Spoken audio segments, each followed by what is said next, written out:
Helena Duarte era conhecida em todo o país como a empresária de sucesso que construiu um império na área da saúde.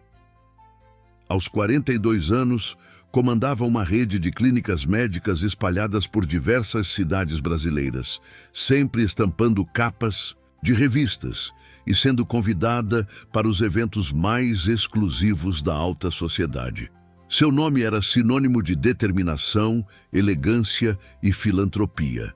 Mas por trás daquele sorriso perfeito e da vida aparentemente impecável, havia um vazio que nem todo o dinheiro do mundo conseguia preencher.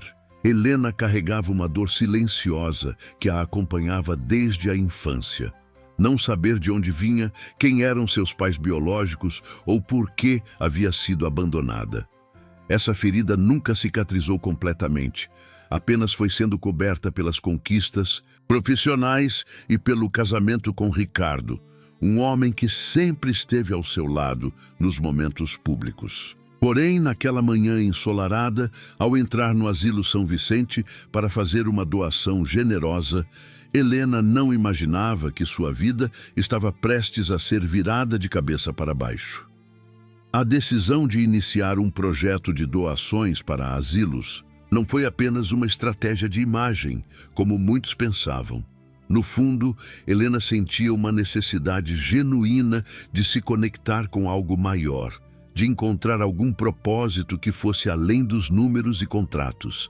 Ela queria olhar nos olhos de pessoas que haviam vivido histórias completas, que tinham memórias de infância, lembranças de família, aquilo que sempre lhe faltou. Ricardo, seu marido, via a iniciativa de forma diferente. Para ele, era uma oportunidade de ouro para fortalecer a imagem da empresa e atrair novos investidores. Ele insistiu para que a imprensa estivesse presente, transformando o que poderia ser um gesto íntimo em um evento midiático. Helena cedeu, como sempre fazia quando se tratava das decisões dele, mesmo sentindo um desconforto crescente com aquela exposição excessiva. Ela apenas queria fazer o bem, ouvir histórias, talvez encontrar em algum rosto enrugado uma pista do que lhe faltava. Quando o carro de luxo estacionou em frente ao portão do asilo, dezenas de câmeras já aguardavam. Fotógrafos se acotovelavam para conseguir o melhor ângulo. Repórteres gritavam perguntas sobre o valor da doação e a motivação por trás do gesto. Helena desceu do veículo com sua elegância habitual, vestindo um conjunto azul claro que contrastava com o ambiente simples do asilo. Ao seu lado, Ricardo ajeitava o terno escuro e sorria para as câmeras com a naturalidade de quem estava acostumado aos holofotes. Eles formavam o casal perfeito aos olhos do público, bem-sucedidos, bonitos e generosos. Mas Helena sentia o peso daquela farsa, a distância emocional que havia entre eles, mesmo estando lado a lado. Ela sorria mecanicamente enquanto respondia às perguntas dos jornalistas, dizendo frases ensaiadas sobre dignidade na velhice e responsabilidade social. Por dentro, no entanto, seu coração batia acelerado, como se pressentisse que algo importante estava prestes a acontecer. Ao entrar no salão principal do asilo, Helena foi recebida com aplausos calorosos dos idosos e da equipe de funcionários. O ambiente era simples, mas limpo e acolhedor, com paredes que precisavam de pintura e móveis desgastados pelo tempo. Alguns senhores e senhoras estavam sentados em cadeiras de rodas, outros apoiados em andadores, todos com olhares curiosos e esperançosos voltados para aquela mulher elegante que representava um mundo tão distante do deles. A diretora do asilo, Dona Irene, aproximou-se emocionada, agradecendo repetidamente pela generosidade de Helena. As palavras eram sinceras, mas Helena mal conseguia prestar atenção, pois seu olhar estava sendo magneticamente atraído para uma figura no canto da sala. Uma senhora de cabelos brancos desalinhados, sentada sozinha perto da janela, a observava com uma intensidade perturbadora. Havia algo naqueles olhos marejados que fez Helena estremecer, uma mistura de reconhecimento e dor que ela não conseguia compreender. Enquanto distribuía flores e trocava palavras gentis com os residentes, Helena não conseguia tirar os olhos daquela mulher misteriosa. Cada vez que olhava na direção dela, sentia um aperto no peito, como se seu corpo reconhecesse algo que sua mente ainda não processava. A idosa não desviava o olhar, mantendo-se imóvel em sua cadeira, as mãos tremendo levemente sobre o colo. Foi quando Dona Irene percebeu a curiosidade de Helena e comentou casualmente sobre aquela residente. Era Dona Lourdes, uma senhora que estava ali há 15 anos, sempre quieta. Quase não falava com ninguém, vivia em seu próprio mundo. O número 15 ecoou na mente de Helena de forma estranha, fazendo-a pensar em coincidências que doíam sem saber por quê. 15 anos era exatamente o tempo desde que ela havia se casado com Ricardo, desde que sua vida havia tomado o rumo do sucesso empresarial. Seria apenas uma coincidência ou havia algo mais profundo naquela sincronia? A diretora do asilo, percebendo o interesse de Helena, chamou Dona Lourdes para se aproximar. A idosa levantou-se com dificuldade, apoiando-se em um andador desgastado, e começou a caminhar lentamente em direção a Helena. Cada passo parecia carregar o peso de anos de sofrimento e espera. As pessoas ao redor começaram a perceber que algo incomum estava acontecendo. Um silêncio estranho tomou conta do salão, como se todos pressentissem que aquele não era apenas mais um encontro casual. Quando finalmente ficaram frente a frente, Helena sentiu suas pernas fraquejarem.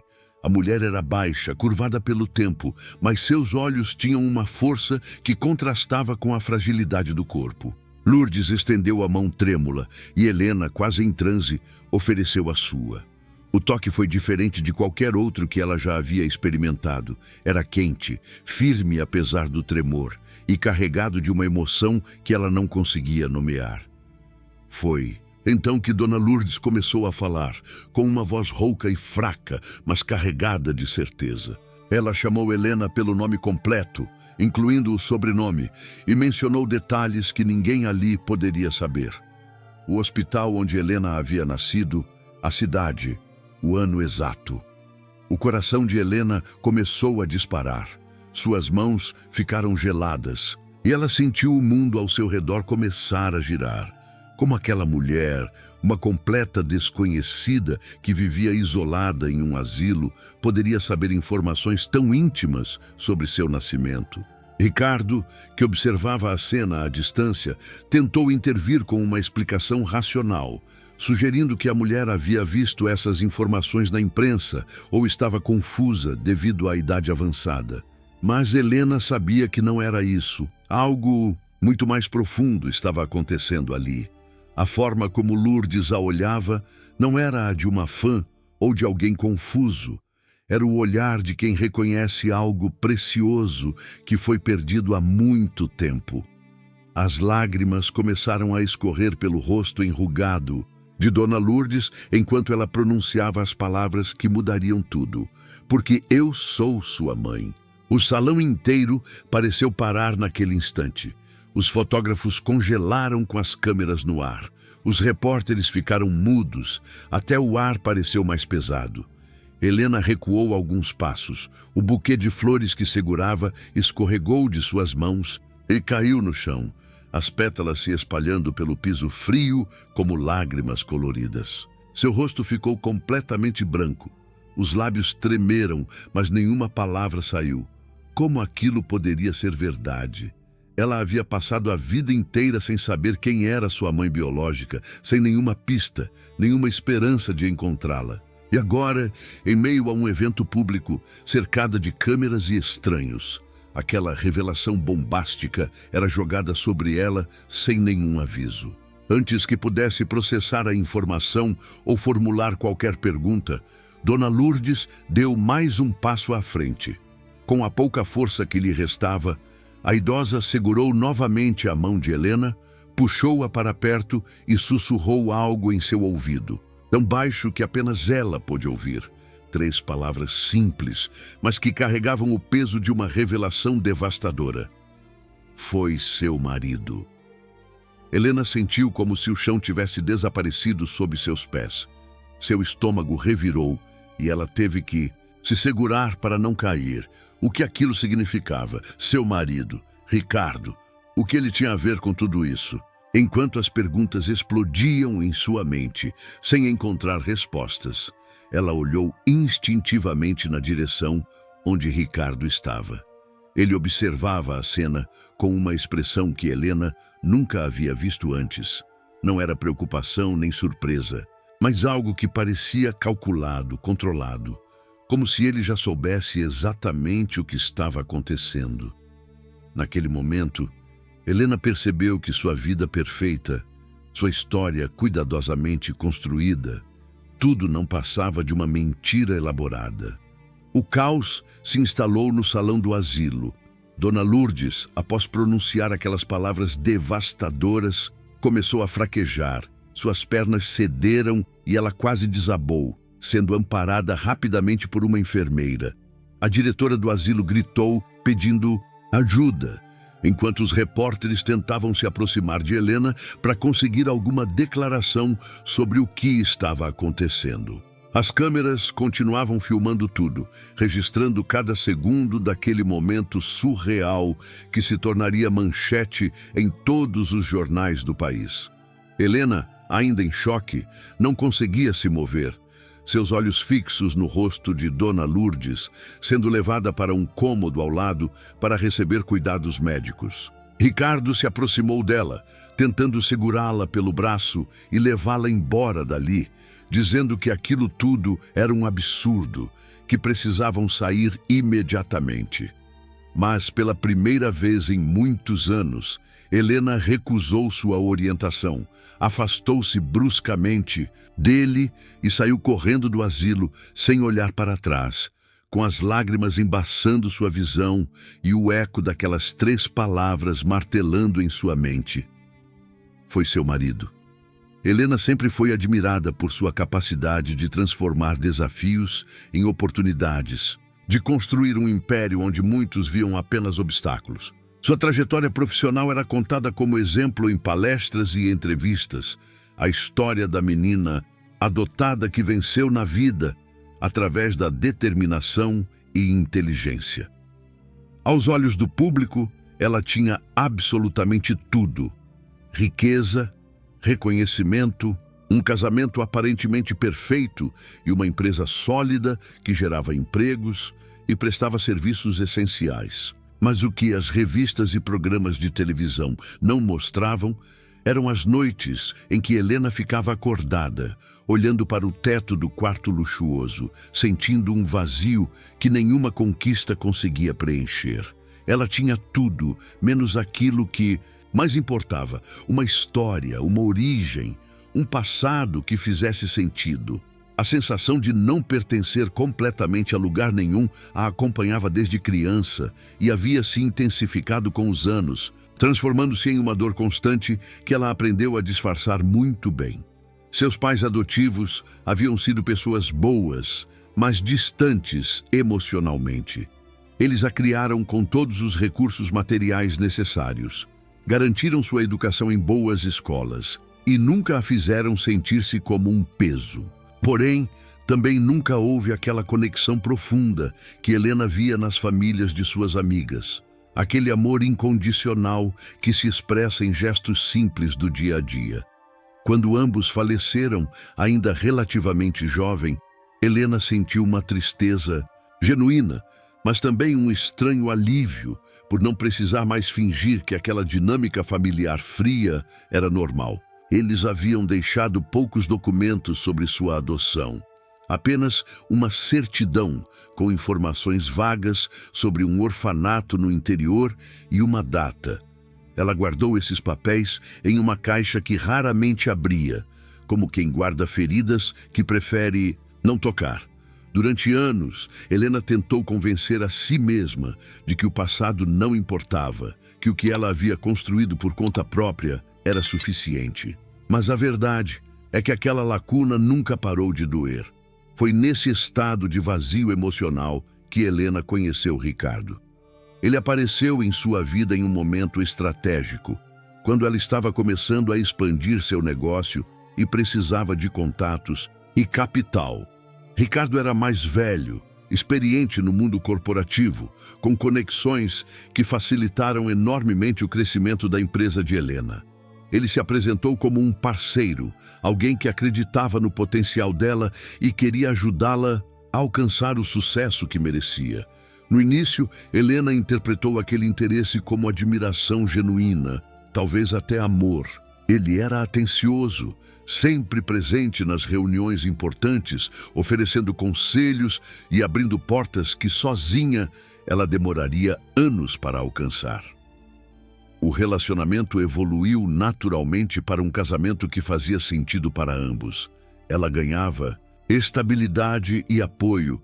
Ele ganhava a associação com uma empresária promissora e uma esposa que embelezava qualquer evento social. Mas o amor romântico, aquele tipo de conexão que faz o coração disparar, nunca existiu de verdade entre eles. Com o passar dos anos, Helena começou a perceber que seu casamento era mais uma sociedade do que uma união de almas. Ricardo tomava todas as decisões importantes, desde investimentos da empresa até qual roupa ela deveria usar em determinados eventos. Ele justificava esse controle, dizendo que tinha mais experiência, que estava protegendo-a de erros que poderiam custar caro. Helena, acostumada desde criança a não questionar figuras de autoridade, aceitava passivamente essa dinâmica. Mas havia momentos em que ela se olhava no espelho e não reconhecia a mulher refletida ali, tão diferente da jovem sonhadora que um dia foi. As conversas entre eles eram superficiais, limitadas a assuntos práticos sobre negócios e compromissos sociais. Ricardo nunca perguntava como ela estava se sentindo, quais eram seus sonhos ou medos, e ela, por sua vez, havia aprendido a não esperar esse tipo de intimidade dele. A frieza emocional, os sintomas desse vazio começaram a se manifestar de formas cada vez mais evidentes. Helena passou a ter pesadelos recorrentes, nos quais uma mulher chorava, chamando por minha filha. Mas o rosto nunca ficava claro o suficiente para ser reconhecido. Ela acordava suando, com o coração acelerado e uma angústia inexplicável. Durante o dia, qualquer cena envolvendo mães e filhas a comovia profundamente, fossem comerciais de televisão ou famílias no parque. Ela sentia uma inveja dolorosa daquelas pessoas que tinham algo tão simples e ao mesmo tempo tão precioso. Saber de onde vieram, ter memórias da infância, reconhecer traços físicos nos rostos dos pais. Helena tinha dinheiro para viajar, o mundo inteiro, mas não tinha uma única foto de bebê para colocar em um álbum. Tinha um closet cheio de roupas de grife, mas nenhuma peça de roupa antiga guardada com cheiro de casa.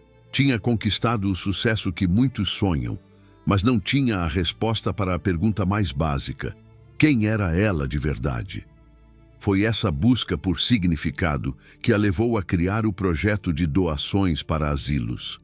Helena racionalizou a decisão, dizendo que queria retribuir à sociedade o sucesso que havia alcançado, mas a verdade era mais profunda e dolorosa. Ela buscava, inconscientemente, uma conexão com pessoas que tivessem histórias completas de vida, que pudessem compartilhar memórias de décadas passadas, que representassem aquilo que ela nunca teve. Raízes. Ao ouvir os idosos contarem sobre suas infâncias, suas famílias, seus amores e perdas, Helena sentiu uma dor agridoce. Ao mesmo tempo que invejava aquelas histórias, ela também se sentia temporariamente preenchida por elas, como se ao absorver as narrativas alheias pudesse compensar a ausência da sua própria. Ricardo via o projeto de forma completamente diferente. Para ele, era apenas uma jogada de marketing brilhante que melhoraria a imagem pública deles e atrairia investidores interessados em responsabilidade social corporativa. Ele nunca entendeu e provavelmente nunca se importou com a motivação emocional real de Helena. Nas semanas que antecederam a visita ao Asilo São Vicente, Helena teve várias conversas com Patrícia, sua única amiga verdadeira. Patrícia conhecia Helena desde antes do sucesso, desde os tempos em que ela ainda era apenas uma jovem profissional tentando se estabelecer. Ela era uma das poucas pessoas que viam além da fachada de perfeição que Helena havia construído.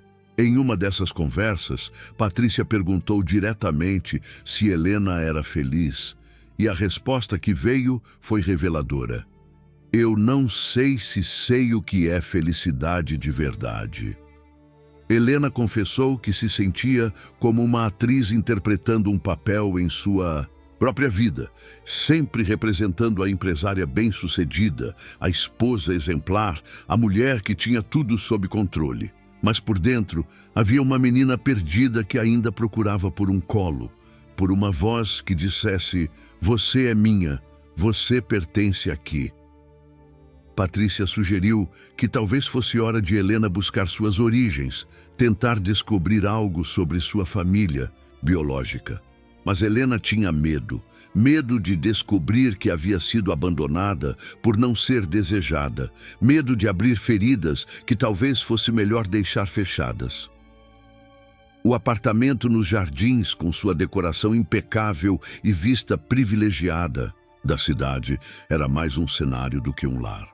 Helena passava horas sentada na varanda, observando o movimento frenético de São Paulo, sentindo-se completamente desconectada daquele mundo.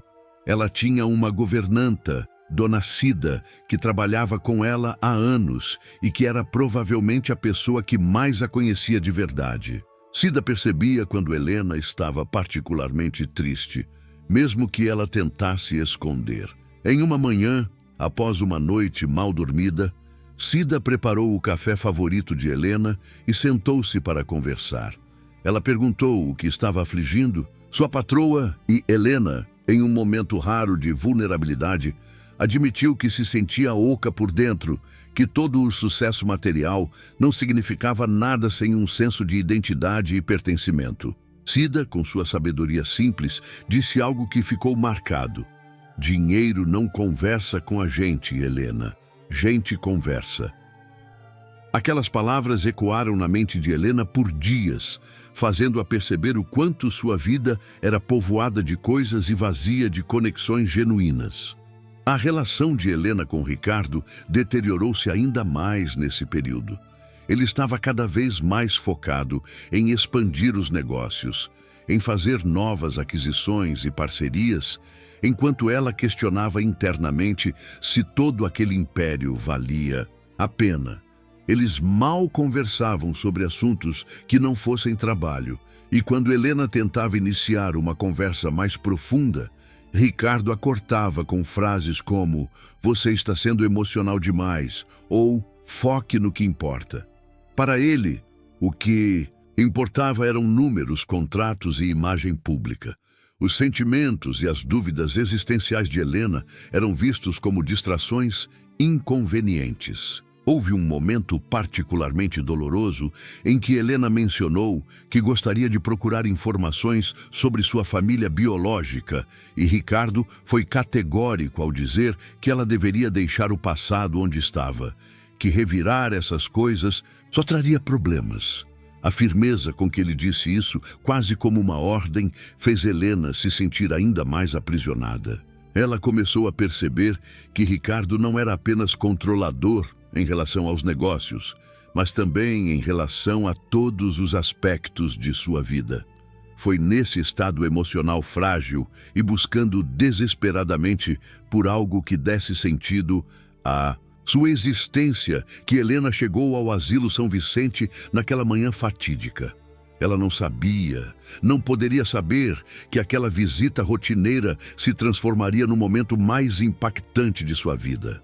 Enquanto sorria para as câmeras e cumprimentava os idosos, uma parte dela rezava silenciosamente por um sinal, por algo que indicasse que sua vida poderia ser mais do que aquela existência vazia e performática.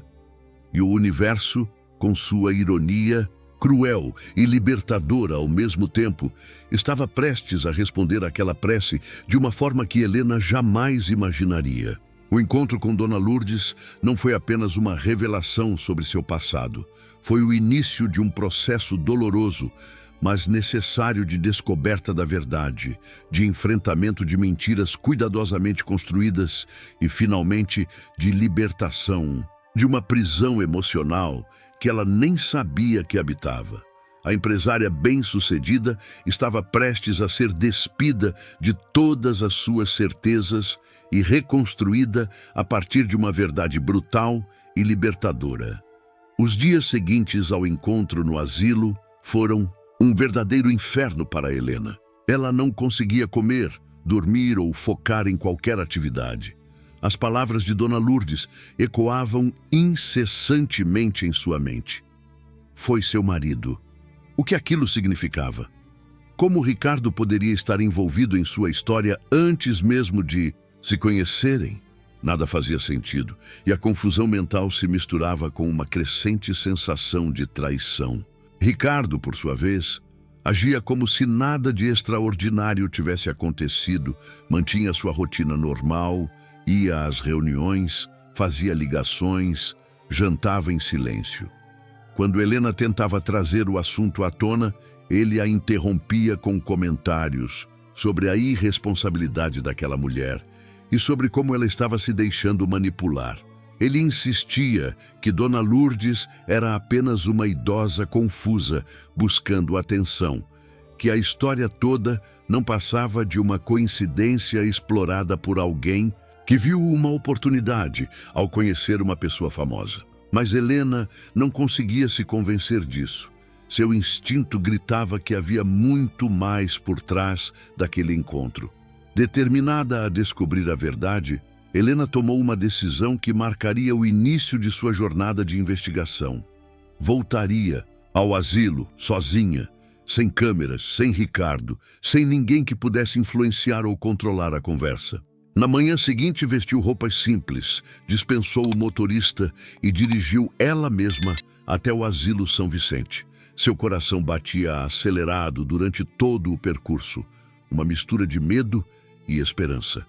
Ao chegar, foi recebida pela diretora, Dona Irene, que parecia surpresa, mas também aliviada ao vê-la. A mulher explicou que Dona Lourdes havia ficado muito abalada após o encontro, que passou a noite chorando e repetindo o nome de Helena. A diretora não entendia completamente o que havia acontecido, mas percebia que algo profundo e doloroso estava em jogo. Helena pediu para ver a idosa imediatamente, e quando finalmente entrou no quarto simples onde Dona Lourdes estava, sentiu as pernas fraquejarem. Ali estava a mulher que afirmava ser sua mãe, frágil, idosa, mas com um olhar que carregava décadas de sofrimento e amor não correspondido. Dona Lourdes chorou ao ver Helena novamente, estendeu as mãos trêmulas e a filha a segurou com força. As duas ficaram assim por alguns minutos, em silêncio, lágrimas escorrendo pelos rostos de ambas, como se aquele gesto simples compensasse décadas de separação. Foi Helena quem quebrou o silêncio, sua voz embargada. Se a senhora é realmente minha mãe, preciso saber tudo, cada detalhe, por mais doloroso que seja. Lourdes assentiu e começou a contar sua história. Ela era muito jovem quando ficou grávida. Tinha apenas 18 anos e estava em um relacionamento com um homem de família rica e tradicional. Quando ele descobriu a gravidez, imediatamente a abandonou, negou a paternidade e sua família usou todo o seu poder e influência para garantir que o escândalo não viesse à tona. Lourdes, sozinha, sem recursos e sem apoio familiar, foi praticamente forçada a ter o bebê em um hospital que tinha acordos com orfanatos. Após o nascimento, disseram a ela que seria melhor para a criança ser adotada por uma família que pudesse oferecer uma vida digna. E ela, jovem e assustada, não teve forças para lutar contra o sistema. A história contada por Lourdes era devastadora, mas havia algo ainda pior por vir. Ela explicou que nos anos seguintes tentou desesperadamente encontrar a filha, foi a diversos órgãos, procurou advogados, tentou rastrear o casal que havia adotado Helena. Mas todas as portas se fecharam em seu rosto. Os registros pareciam ter sido apagados ou modificados, e ela sempre recebia a mesma resposta. Não havia informações disponíveis. O processo de adoção havia sido selado por ordem judicial. Lourdes gastou todos os recursos que conseguiu juntar nessa busca inútil. Chegou a ficar na miséria, vivendo nas ruas por um período. Foi quando começou a desconfiar que alguém com muito poder estava ativamente impedindo que ela chegasse perto de sua filha. Um dia, anos depois, ela recebeu a visita de um homem bem vestido que deixou muito claro: ela deveria parar de procurar, esquecer que teve uma filha, ou as consequências seriam graves. Ele não especificou que consequências seriam essas, mas o tom de ameaça era inconfundível. Lourdes, apavorada e já exausta de anos de luta sem resultados, eventualmente desistiu e acabou em um asilo, onde passou os últimos 15 anos de sua vida. Quando Helena perguntou quem era esse homem que ameaçou, Lourdes hesitou, seus olhos se encheram de medo mesmo tantos anos depois. Finalmente, ela sussurrou o nome: Ricardo Duarte. Helena sentiu como se tivesse levado um soco no estômago. O ar faltou em seus pulmões e ela teve que se segurar na cadeira para não cair. Como isso era possível?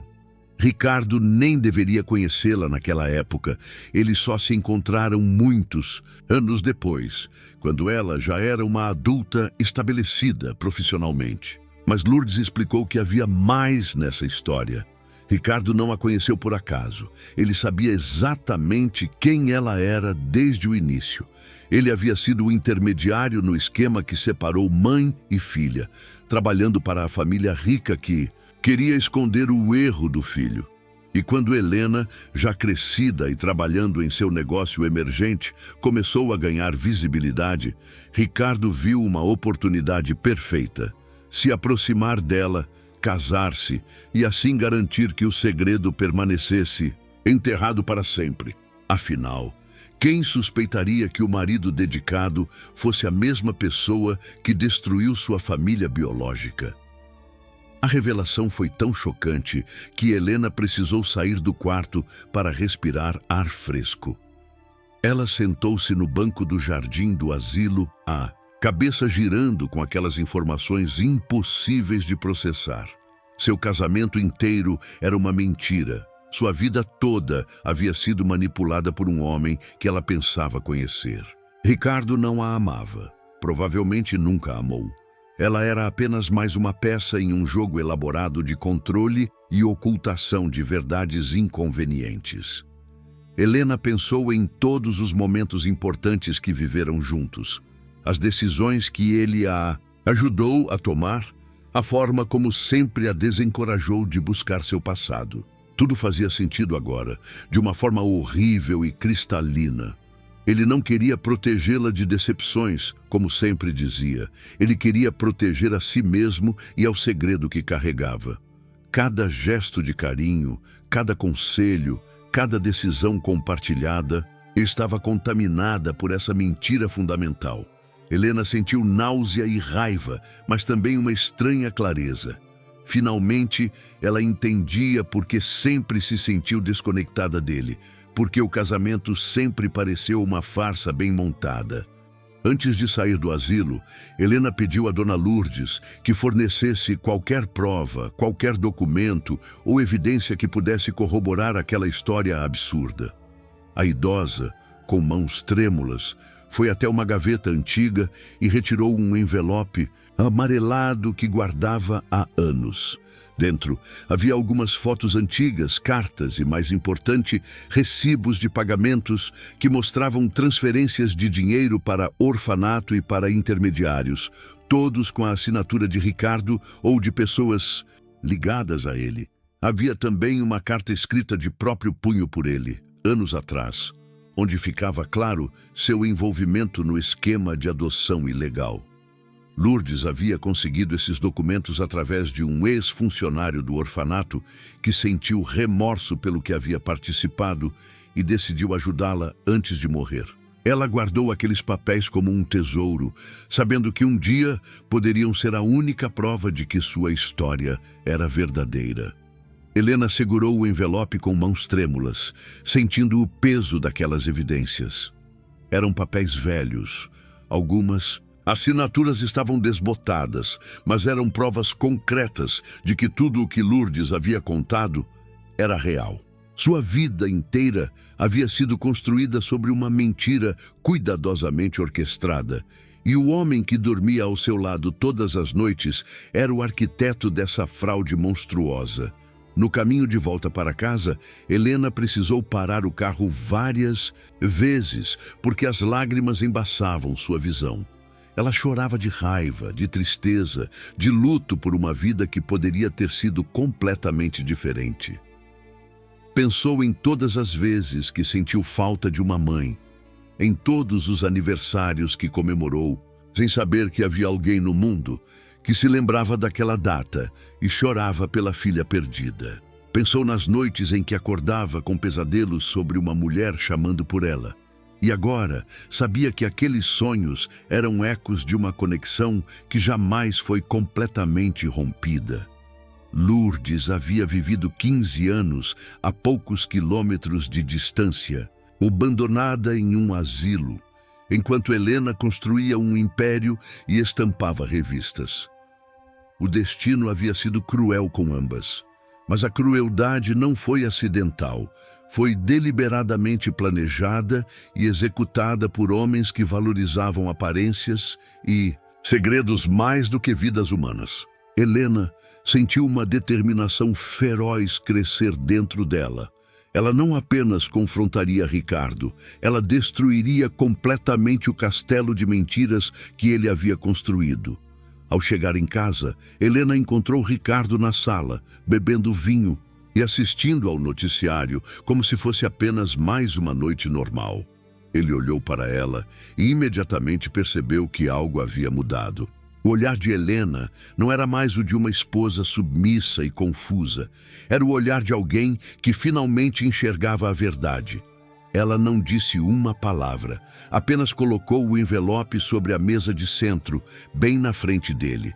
Ricardo olhou para o envelope, depois para ela, e pela primeira vez em todos aqueles anos juntos, Helena viu algo próximo do medo em seus olhos. Ele abriu o envelope devagar, retirou os documentos e examinou cada um com crescente tensão. Quando terminou, ele tentou manter a compostura, mas sua voz saiu menos firme do que o habitual. "Onde você conseguiu isso?" Helena respondeu friamente. "Com a minha mãe, a mulher que você ajudou a afastar de mim há mais de 40 anos. O silêncio que se seguiu foi pesado, carregado de décadas de mentiras finalmente expostas à luz. Ricardo tentou várias estratégias para contornar a situação. Primeiro, negou tudo. Disse que os documentos eram forjados, que alguém estava tentando extorquí-los. Quando viu que Helena não acreditava, mudou de tática. Admitiu seu envolvimento, mas tentou justificar dizendo que havia feito tudo pelo bem dela, que ela havia tido uma vida muito melhor do que teria tendo sido criada por uma mãe solteira. E pobre. Ele falou como se tivesse feito um favor, como se destruir uma família fosse um ato de caridade. Helena ouviu tudo em silêncio, sua raiva crescendo a cada palavra, até que finalmente explodiu. Ela gritou tudo o que havia guardado por anos. A solidão que sentiu a vida toda, o vazio de não ter origem, a dor de acordar todas as manhãs sem saber quem realmente era. E então fez a pergunta que mais doía. Você alguma vez me amou de verdade?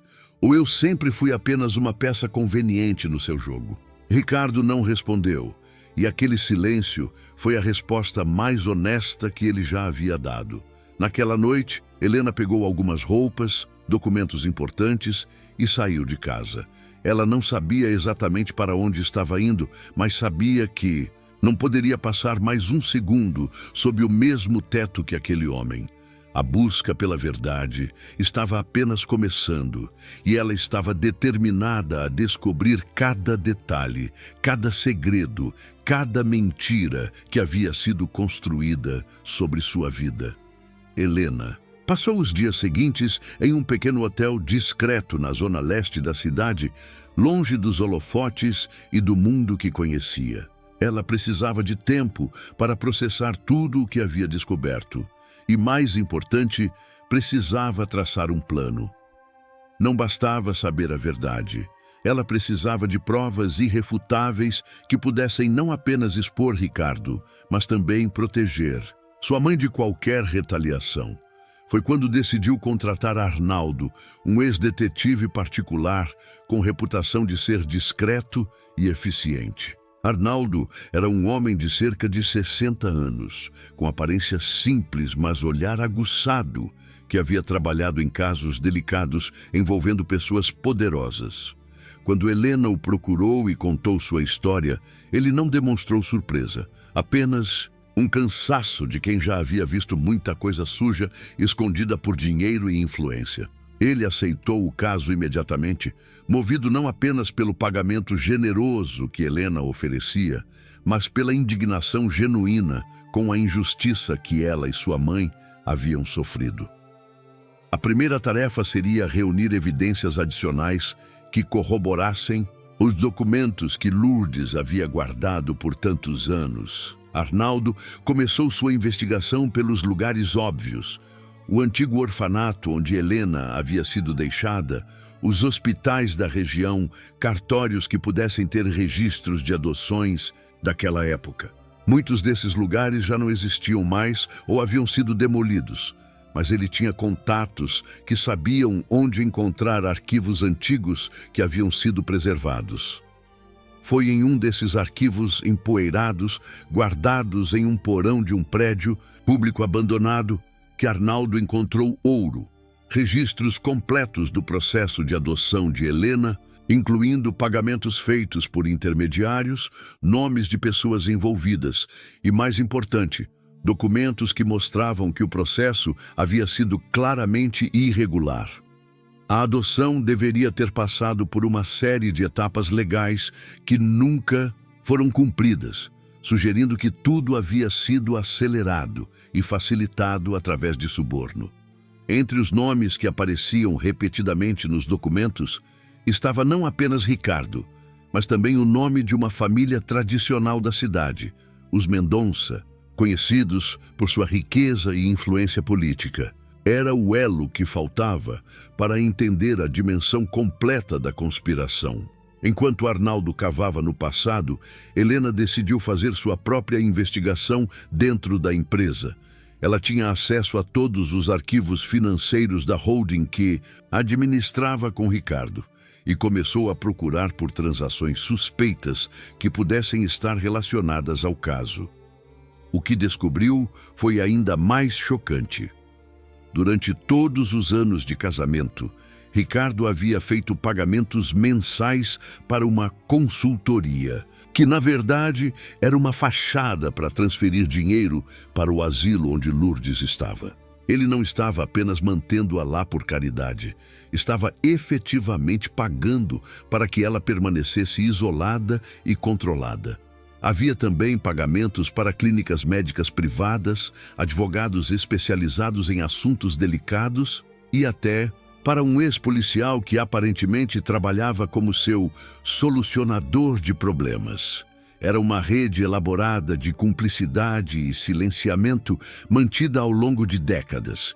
Helena sentiu náusea ao perceber que o dinheiro que ela havia ajudado a ganhar estava sendo usado para perpetuar a mentira que destruiu sua vida. Cada cliente atendido, cada clínica aberta, havia indiretamente financiado sua própria prisão emocional.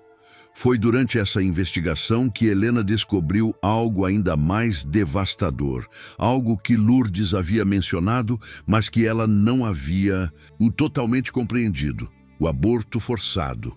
Anos atrás, Helena havia engravidado e perdido o bebê de forma súbita e traumática. Os médicos na época disseram que havia sido um acidente, uma complicação natural da gravidez. Mas ao cruzar datas e documentos financeiros, Helena encontrou pagamentos feitos por Ricardo para um médico específico, exatamente no período em que ela estava grávida. Havia também trocas de mensagens recuperadas de backups antigos, onde Ricardo discutia resolver o problema e fazer parecer natural. A verdade era insuportável. Ricardo havia deliberadamente causado a perda do bebê dela. Ele não queria filhos que pudessem complicar sua vida ou dividir a atenção de Helena. Mas mais do que isso, ele não queria que ela experimentasse a maternidade, pois isso poderia despertar nela questionamentos sobre sua própria origem e sobre a mãe que nunca conheceu. Cada camada de mentira que Helena descobria revelava uma crueldade ainda maior, uma manipulação tão profunda que havia moldado literalmente cada aspecto de sua vida adulta. Arnaldo voltou com mais descobertas. Ele havia conseguido localizar e entrevistar Rita de Pádua, uma ex-enfermeira que havia trabalhado no orfanato na época em que Helena foi entregue para a adoção. Rita era uma mulher de cerca de 60 anos, carregando o peso da culpa por ter sido cúmplice silenciosa de tantas injustiças. Ela contou detalhes que fizeram Helena chorar. Lourdes havia implorado para ficar com o bebê. Havia se agarrado à criança até que guardas, literalmente, a arrancassem de seus braços. A jovem mãe havia gritado, chorado, prometido que encontraria um jeito de cuidar da filha, mas ninguém a ouviu. O dinheiro falou mais alto, como sempre. Rita lembrava-se claramente de Ricardo, um jovem bem vestido que circulava pelo orfanato, como se fosse dono do lugar, dando ordens e fazendo acordos. Ele havia sido enviado pela família Mendonça para limpar a bagunça causada pelo filho deles e executou a tarefa com eficiência fria. Rita concordou em dar seu depoimento oficialmente, dizendo que não poderia morrer carregando aquele segredo. Ela tinha documentos próprios que havia guardado por remorso, incluindo fotos e anotações que comprovavam sua versão dos fatos. Com todas essas evidências acumuladas, Helena e Arnaldo começaram a montar um dossiê completo. Eles tinham documentos financeiros, depoimentos de testemunhas, registros hospitalares, trocas de mensagens e até gravações de áudio que Arnaldo havia conseguido através de fontes confidenciais. Era um caso robusto, praticamente irrefutável. Mas Helena sabia que enfrentar alguém com o poder e as conexões de Ricardo não seria simples.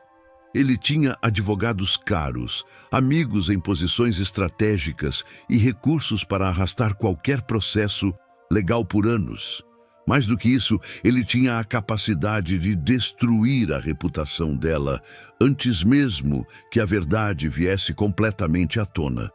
Por isso, Helena precisava ser estratégica.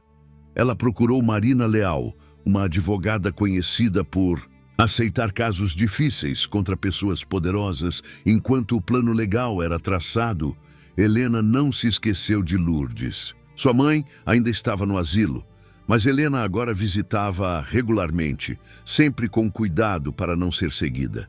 As duas estavam construindo a relação que lhes havia sido roubada, compartilhando histórias, olhares e silêncios confortáveis. Lourdes contava sobre a filha que imaginou por tantos anos, e Helena contava sobre a mãe que sempre sonhou ter.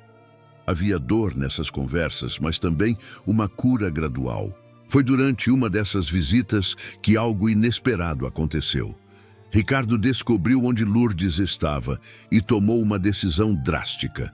Ele mandou transferi-la para uma clínica particular em Atibaia, isolada e de difícil acesso, sob o pretexto de que ela precisava de cuidados médicos especializados. Na verdade, era uma forma de afastá-la de Helena e de qualquer pessoa que pudesse querer ouvi-la.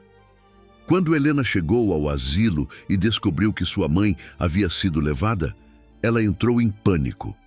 A diretora, Dona Irene, explicou que homens com documentos oficiais e uma ambulância particular haviam chegado cedo naquela manhã e levado Lourdes, dizendo que eram ordens da família. Helena imediatamente soube que era obra de Ricardo e pela primeira vez sentiu verdadeiro medo. Até onde ele estava disposto a ir para proteger seus segredos? Helena e Arnaldo precisaram agir rapidamente. Arnaldo usou seus contatos para descobrir exatamente onde Lourdes havia sido levada. E quando confirmou a localização, eles montaram um plano arriscado para resgatá-la. A clínica em Atibaia era bem guardada, com seguranças na entrada e controle rígido de visitantes. Eles não poderiam simplesmente chegar e pedir para ver Lourdes. Foi quando Helena teve uma ideia. Ela usaria suas conexões da imprensa para expor o que estava acontecendo. Ligou para um jornalista investigativo de sua confiança, explicou toda a situação e ofereceu exclusividade da história em troca de ajuda imediata. O jornalista, percebendo a magnitude do caso, concordou. Ele organizou uma equipe pequena e discreta que acompanharia Helena e Arnaldo até a clínica. O plano era simples, mas arriscado. Eles chegariam com câmeras, exigiriam ver Lourdes alegando denúncia de cárcere privado e documentariam tudo. Se houvesse qualquer tentativa de impedi-los pela força, tudo seria filmado e transmitido ao vivo. Era uma aposta alta, mas Helena estava disposta a arriscar tudo pela mãe que acabara de reencontrar. A operação aconteceu em uma tarde chuvosa. Helena, Arnaldo e a pequena equipe de jornalistas chegaram à clínica em 2 carros. Os seguranças imediatamente perceberam que algo estava errado e tentaram bloquear a entrada, mas as câmeras já estavam gravando e as perguntas começaram a ser feitas em voz alta. Por que uma idosa está sendo mantida aqui sem possibilidade de receber visitas de sua filha? Quem autorizou essa internação? Existe alguma ordem judicial? A confusão atraiu a atenção de outros funcionários e até de alguns pacientes que caminhavam pelos jardins. Foi quando Helena viu, através de uma janela do 2º andar, o rosto de Lourdes observando a movimentação. Ela gritou o nome da mãe e começou a correr em direção à entrada principal. Os seguranças não sabiam como reagir diante das câmeras, e nessa hesitação, Helena conseguiu entrar. Ela subiu as escadas correndo, seguida por Arnaldo, e encontrou Lourdes em um quarto simples, mas trancado por fora. A cena do reencontro foi filmada. Mãe e filha se abraçando e chorando, enquanto a equipe documentava o que claramente parecia ser um caso de cárcere privado. Júlio, o assistente de Ricardo, chegou à clínica minutos depois, claramente desesperado, para conter a situação.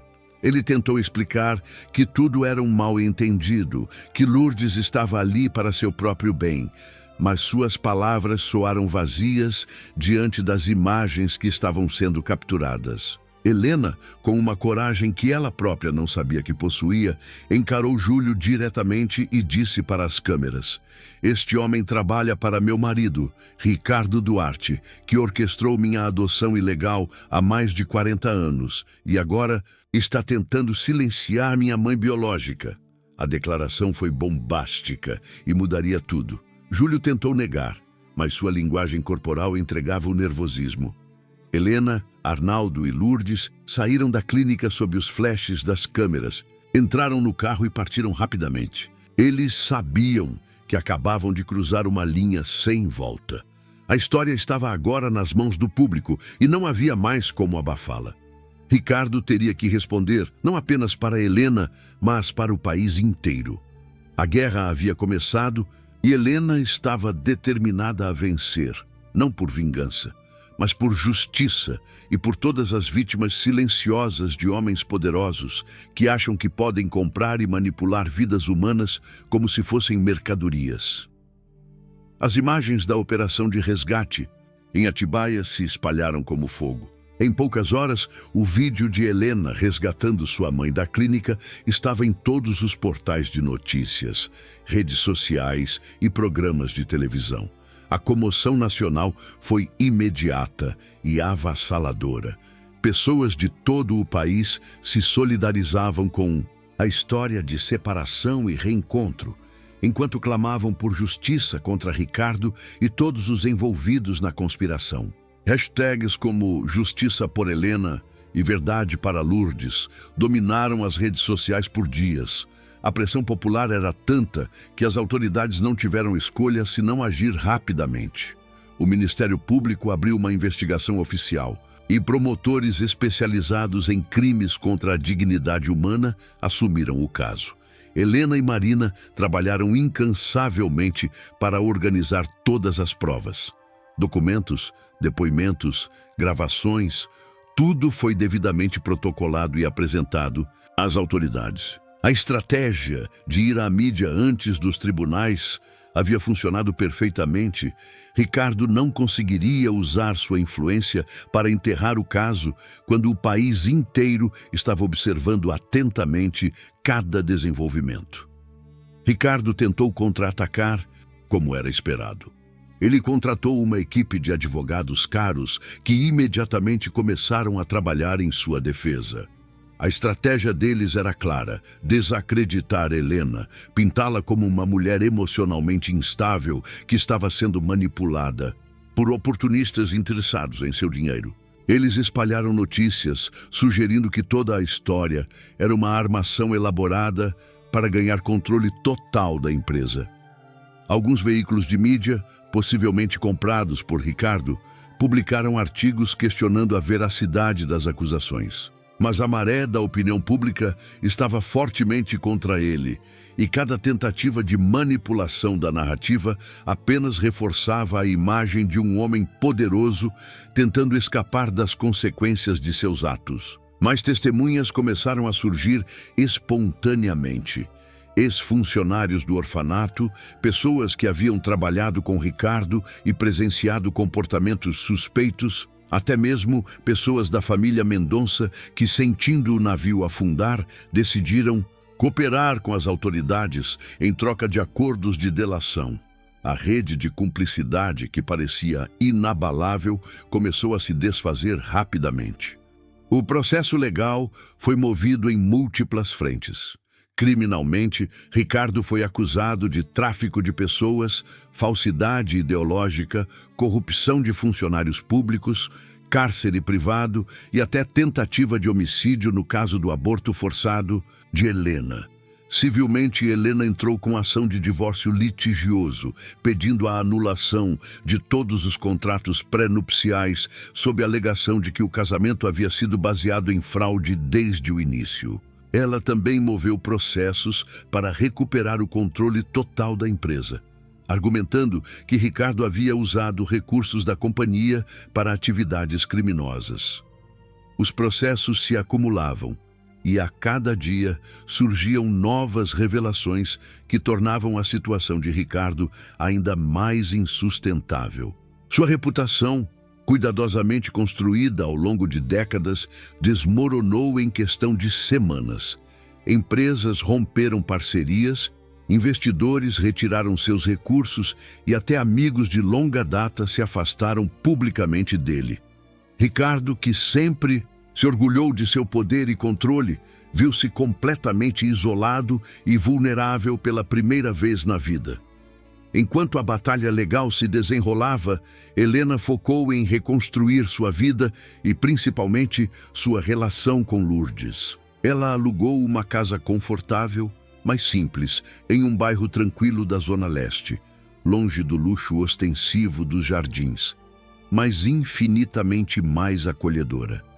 Ali, mãe e filha começaram a criar as memórias que lhes haviam sido roubadas.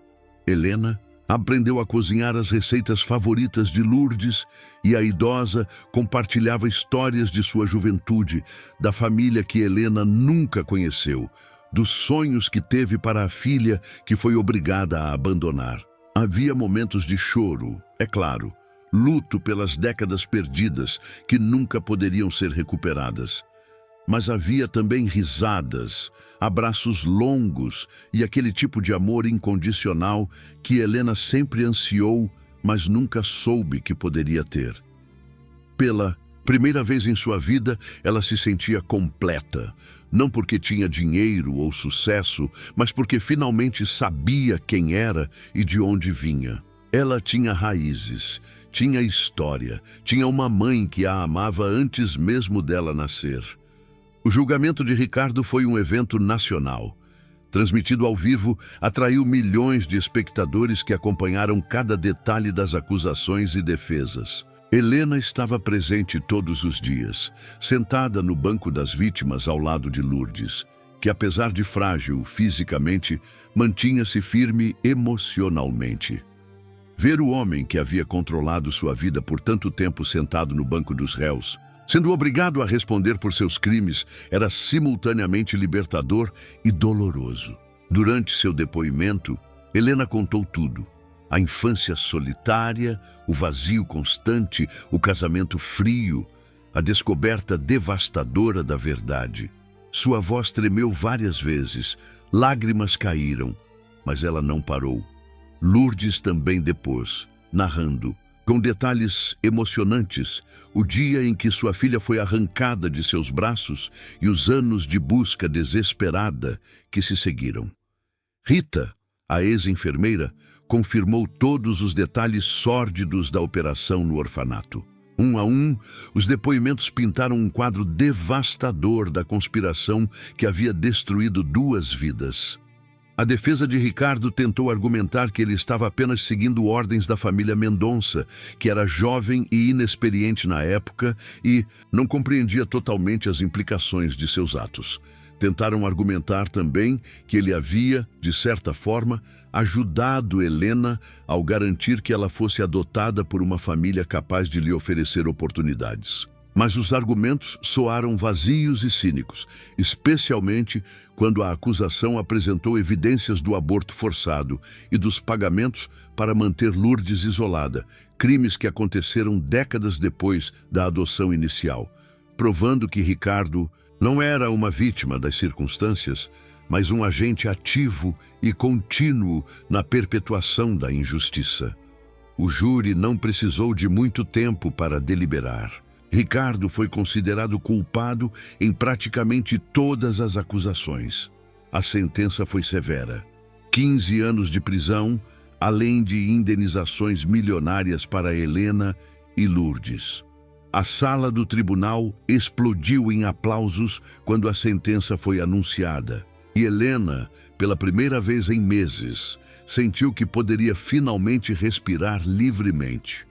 Com Ricardo condenado e afastado definitivamente de sua vida, Helena precisava reconstruir também sua carreira e reputação profissional. A empresa havia sofrido durante o escândalo, muitos clientes se afastaram e a imagem da marca estava manchada pela associação com os crimes de Ricardo. Mas Helena estava determinada a não apenas recuperar o que havia sido perdido, mas a transformar a empresa em algo melhor, algo que refletisse seus verdadeiros valores. Ela implementou mudanças radicais. Criou um programa de atendimento gratuito para idosos em situação de vulnerabilidade. Estabeleceu políticas rigorosas de ética e transparência. E renomeou a empresa para incluir o nome de sua mãe, tornando-se oficialmente Clínicas Lourdes da Silva. A mudança não foi apenas simbólica. Foi uma declaração pública de que ela não tinha vergonha de suas origens humildes, de que o nome de uma mulher pobre e corajosa valia mais do que qualquer sobrenome tradicional.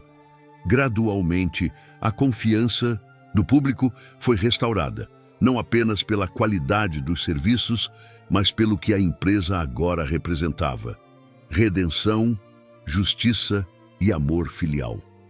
Helena também usou sua plataforma e recursos para ajudar outras vítimas de adoções ilegais e esquemas similares. Ela criou uma fundação dedicada a reunir famílias separadas, oferecer apoio jurídico gratuito e pressionar por mudanças legislativas que evitassem que outras crianças fossem vendidas ou traficadas sob o disfarce de adoção.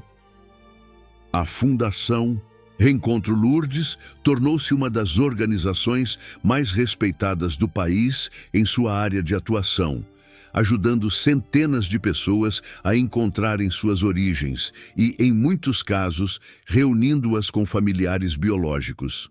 Helena, pessoalmente, se envolvia em muitos desses casos, pois entendia profundamente a dor daquelas pessoas. Cada reencontro que ela testemunhava, cada mãe que voltava a abraçar um filho ou filha depois de décadas, curava um pouco mais as suas próprias feridas. Ela havia transformado sua tragédia pessoal em propósito, e nisso encontrou uma paz que todo o sucesso empresarial anterior nunca havia proporcionado. Lourdes, apesar de sua idade avançada, experimentou uma verdadeira renovação nos anos seguintes ao reencontro com Helena. Ela saiu do asilo definitivamente e passou a viver confortavelmente na casa que compartilhava com a filha. Sua saúde, que havia deteriorado durante anos de tristeza e abandono, melhorou significativamente quando finalmente teve uma razão para viver plenamente. Ela se tornou figura querida no bairro, conhecida como Dona Lourdes da Fundação, sempre presente nos eventos comunitários organizados pela filha. Helena cuidava dela com devoção, compensando simbolicamente todas as vezes em que, quando criança, desejou ter uma mãe presente. Elas desenvolveram pequenos rituais: café da manhã juntas todas as manhãs, caminhadas no parque aos domingos, sessões de cinema em casa todas as sextas.